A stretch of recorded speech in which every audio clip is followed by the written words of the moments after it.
အခြေခံပညာမူလာတဲ့ grade 5စာမွေးမှာပါမယ်ပေါ့နော်ဒီနမူနာမေးခွန်းစာအုပ်ထဲကအောက်ပါတို့ကိုတွက်ပါနံပါတ်2ရဲ့ပေါ့နော်5မှတ်တန်တစ်ပုတ်ကိုတွက်ပြမှာဖြစ်ပါတယ်နော်ဒီအပုံလေးဟာဆိုရင်အရန်ပဲလွယ်တယ်5မှတ်ပေါ့နော်အရန်ပဲကြံတဲ့ပုံစံလေးဖြစ်ပါတယ်ကဲအဲ့ဆိုနံပါတ်1ပုံစံလေးကိုကြည့်အောင်ပုံစံလေးကတော့ပေးထားသောခွက်ဤအချင်းအဝင်ကိုလီတာဖြင့်ဖော်ပြပါပုံဆွဲရန်မလို့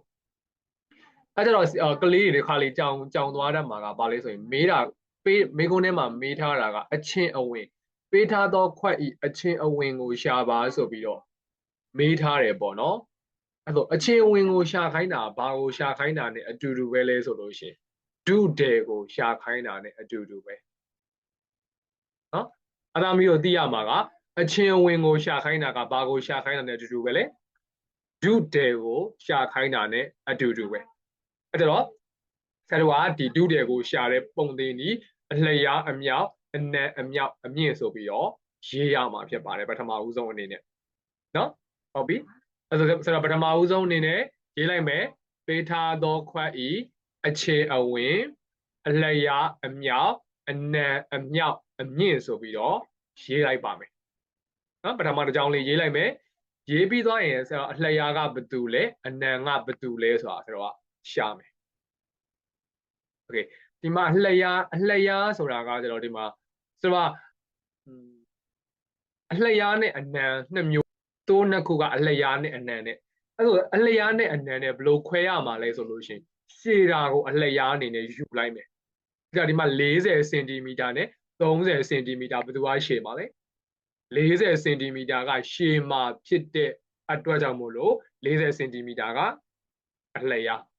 အဲ့တော့40အမြောက်အဲ့ကျတော့30စင်တီမီတာက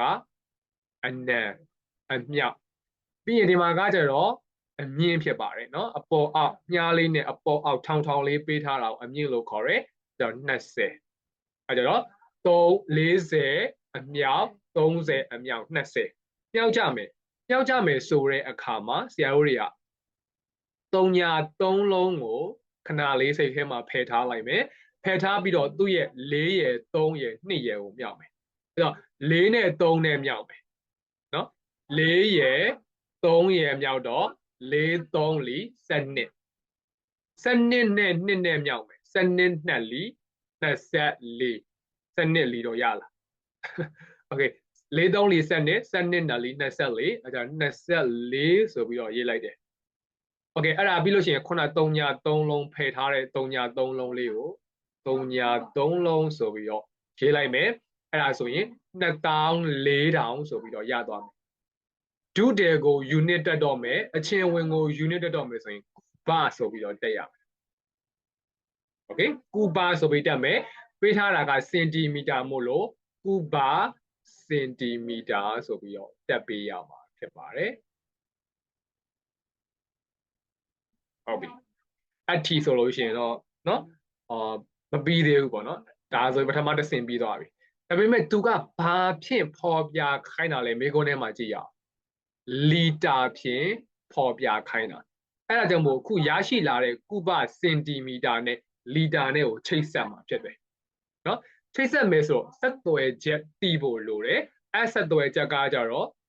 စာအုပ်ဒီမိကုန်းထဲမှာပေးမထားဘူးကိုယ်တိုင်သိရမှာဆက်သွယ်ချက်ကမသိသေးဘူးအခုမသိသေးဘူးဆိုရင်အဲ့ဆက်သွယ်ချက်ကိုလွတ်မှတ်ထားမယ်ဆက်သွယ်ချက်လေးကဘာလဲဆိုရင်1လီတာမှာ1000ကုဗစင်တီမီတာဆိုပြီးတော့ရှိတယ်1000ကုဗစင်တီမီတာမှာလိုချင်တဲ့1လီတာကိုနောက်မှရေးလိုက်1000ကုဗစင်တီမီတာမှာ1လီတာရှိပါမယ်အဲဆိုရင်2400ကုဗစင်တီမီတာဆိုရင်ဘယ်လောက်လဲเนาะ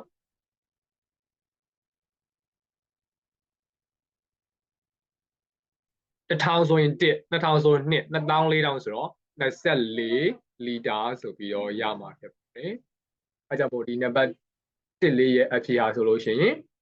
ပေးထားသောခွက်ဤအချင်းဝင်က24လီတာဆိုရမှာဖြစ်ပါတယ်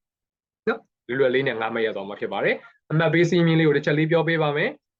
အဲကျတော့ပထမအဆုံးဒီဘာမှမတွက်ရသေးဘဲနဲ့ဒီပုံသင်နည်းကိုရေးရင်တက်မှတ်ရမယ်နော်ပြီးရင်ဒီထိပေါ့နော်ဒီထိက ဒီထိတွက်နိုင်လို့ရှိရင်1 2 ပိုင်းတစ်ပိုင်းမှတ်ရမယ်โอเค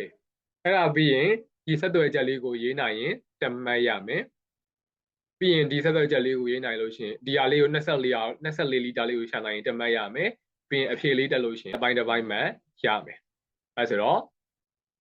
ဘယ်နှမှတ်ဖို့လဲ5မှတ်အပြည့်ရမှာဖြစ်ပါတယ်ဒီလိုမျိုးလေးအတိအကျတွက်ပေးမယ်ဒီလိုမျိုးလေးသူ့ရဲ့အဆင့်နဲ့မကြော်ဘဲနဲ့တွက်ပေးမယ်ဆိုရင်5မှတ်အပြည့်ရမယ့်ပုံစံလေးဖြစ်ပါတယ်အားလုံးပဲစာမွေးမှာဖြေနိုင်ကြပါတယ်လို့ဆုတောင်းပေးပါတယ်အားလုံးကိုကျေးဇူးတင်ပါတယ်